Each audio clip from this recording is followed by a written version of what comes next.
తమ్ముడు, నా వైపు చూడు. చాలాసార్లు నీ మనస్సాక్షి నీతో మాట్లాడుతుంది. గంటల తరబడి ఫోన్ దగ్గర కూర్చొని ఆడుకుంటున్నావే, చెడ్డవాటిని చూడకపోవచ్చు. ఆ సమయం వాక్యం దగ్గర గడపాల్సిన నీవు వాక్యం దగ్గర గడపకుండా, మోకాల దగ్గర గడపాల్సిన నువ్వు మోకాల దగ్గర గడపకుండా ఫోన్ దగ్గర గంటల తరబడి నువ్వు ఆడుకుంటూ ఫోన్తో సమయాన్ని వృధా చేసుకుంటా ఉంటే ఎన్నిసార్లు నీ మనస్సాక్షి నీతో మాట్లాడలేదు? ఎన్నిసార్లు నీ మనస్సాక్షి నిన్ను గద్దించలేదు?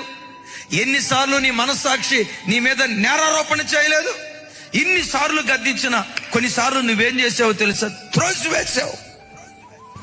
అలా త్రోసివేస్తే ఏం జరిగిద్దో తెలుసా?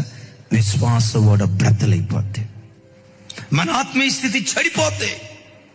దానికి మించి ఒంటిలో వణుకు పుట్టించే మాట ఏంటో తెలుసా?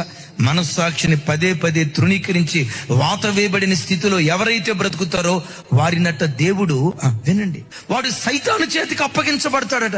ఇక సైతాను చేతికి ఒకడు అప్పగించబడ్డా, చేయకూడని నీచమైన కార్యాలు, చేయకూడని హేయమైన కార్యాలు, చేయకూడని లజ్జాకరమైన కార్యాలు, చేయకూడని అపవిత్రమైన కార్యాలు వాడు చేస్తూ వెళ్తాడు.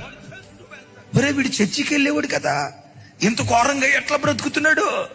వీడు దేవుడు నమ్ముకున్నవాడు కదా, ఇంత రోత బ్రతుకు ఎట్లా బ్రతకగలుగుతున్నాడు? ఎలా బ్రతకగలుగుతున్నాడు తెలుసా? దేవుడే వాడిని సాతాను చేతికి అప్పగించేస్తాడు.